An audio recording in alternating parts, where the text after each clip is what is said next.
Damn la Team Shape, j'espère que vous allez bien, c'est Thibaut InShape et c'est un plaisir de vous parler aujourd'hui. Et aujourd'hui dans cette vidéo, je vais vous raconter un témoignage d'une personne qui a pris des produits anabolisants. J'ai trouvé son témoignage sur internet et pour moi c'était important de vous en parler. Parce que malheureusement le dopage est vraiment présent dans le domaine de la musculation. Et je dis dommage parce que ça a de lourdes conséquences sur la santé. Pour ceux qui ne savent pas ce que c'est, les produits anabolisants, stéroïdes, etc. c'est des produits dopants. Ils ont pour but d'augmenter la masse musculaire, la force, être encore plus énorme et sec. Mais genre vraiment beaucoup quoi. Je vais vous raconter son histoire. Jonathan est donc contre le dopage. Cependant, comme beaucoup de pratiquants, il a voulu essayer une fois les produits dopants. En se disant bien sûr que c'est pas en faisant un cycle de stéroïdes qu'il va avoir des problèmes de santé. Qu'il y a des bodybuilders qui se chargent pendant 20 ans et qui ont aucun problème. Alors pourquoi ça arriverait à lui? Jonathan a 22 ans, ça fait 6 ans qu'il pratique la musculation. Je vous préviens, son expérience avec les produits dopants a été désastreuse. Pour ceux qui ne savent pas, les cycles d'anabolisants se prennent entre 8 et 12 semaines. Il a pris de la testostérone en injection dans les fesses et a vu ses testicules s'atrophier. Pourquoi? Parce qu'elle n'avait plus besoin de produire de la testostérone puisqu'il s'en injectait directement lui-même. Ensuite, ce qui se passe, c'est que les personnes qui prennent de la testostérone font ensuite ce qu'on appelle une relance, le PCT, post-cure thérapie ou post-cycle thérapie. En gros, c'est des médicaments que les bodybuilders prennent pour relancer un peu le système des testicules hormonales, etc. Ce qui peut entraîner de nombreux problèmes de santé comme par exemple perte des cheveux, gynécomastie, mauvais cholestérol, cancer, problèmes hormonaux, infertilité, roïdrage, acné, dépression, hypertension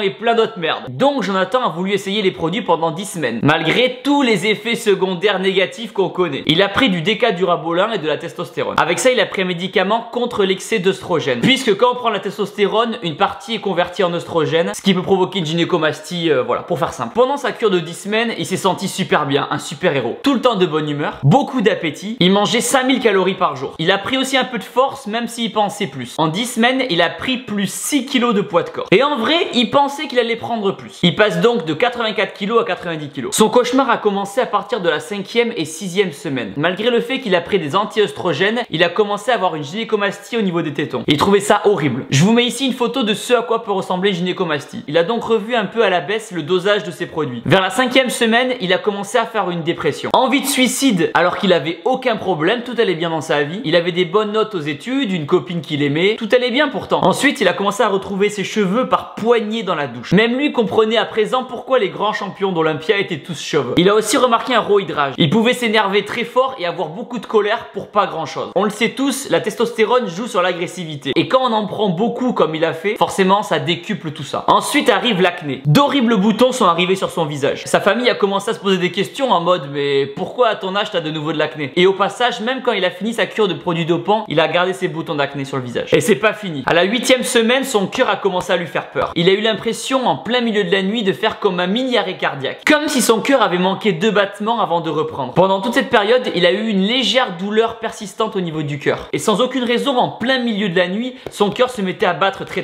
vite. Et là, il a commencé à stresser. Parce que oui, les stéroïdes augmentent tous les muscles. Et aussi les muscles du cœur. Et ça peut être dangereux et mener à un arrêt cardiaque. Et attendez les gens, l'histoire est pas finie. Le cauchemar a commencé à la fin des 10 semaines à l'arrêt de la cure. Ce moment-là où vous arrêtez les stéroïdes et la testostérone, que vous vous retrouvez sans aucune hormone dans le corps, zéro testostérone. Impossible pour lui d'avoir une érection. Il a même remarqué que ses testicules étaient minuscules. Son moral était au plus bas, plus envie de s'entraîner, grosse fatigue. Pourtant, il a fait sa relance. Sa PCT, post-cure thérapie, il a fait. Mais malgré ça, 4 semaines plus tard, toujours zéro testostérone. Il perd du muscle à vue d'œil. Il a perdu 5 kg de muscle en tout. Ça fait chier sachant qu'il en avait pris 6 en tout quand même avant. Ses performances à la muscu sont revenues au plus bas. Limite, il est moins fort qu'avant de commencer sa cure. 4 mois après, il fait une nouvelle prise de sang. Sa testostérone est toujours super basse. Et récemment, il a commencé une nouvelle relance en espérant un jour récupérer la testostérone qu'il avait avant. Actuellement, il a toujours aucune énergie, aucune libido et il galère à avoir une érection. Là, il a pris rendez-vous chez son médecin qui l'a engueulé. Sa tension est très haute et il risque des choses comme l'AVC. Pour ceux qui savent pas ce que c'est, en gros, c'est un vaisseau sanguin qui est dans le cerveau et qui peut exploser. Ça peut paralyser la personne. Il a des médicaments à prendre tous les jours pour justement éviter ça. Son taux de mauvais cholestérol a augmenté et il risque des problèmes cardiaques à long terme si ça descend pas. Son acné est toujours pas perdu. Par contre, ses cheveux, lui, il les a perdus. Sa gynécomastie est toujours là et il va devoir payer 3000 € pour se faire opérer. Je vous raconte pas la merde que c'est. Son médecin lui a dit que ça allait prendre plusieurs mois pour qu'il récupère un taux de testostérone comme avant. Et si malgré tout ça, il n'arrive pas à récupérer sa testostérone, il va devoir faire une TRT. Thérapie de remplacement de testostérone. 2 injections de testostérone à vie. Moralité, restez naturel. J'espère que ce témoignage va en décourager plus d'un. Désolé, j'avais plus de batterie. À présent, si vous souhaitez prendre du muscle ou perdre du poids naturellement, téléchargez mon programme d'entraînement d'entraînement. Le lien est dans la description. À l'intérieur, vous retrouverez plein de conseils sur les entraînements, les exercices à faire avec ou sans matériel et aussi bien sûr sur la nutrition. À présent, abonnez-vous à ma chaîne YouTube en cliquant sur ma tête juste ici, nouvelle vidéo tous les jours et cliquez ici pour regarder une autre vidéo et n'oubliez pas que vous êtes les meilleurs. Boom!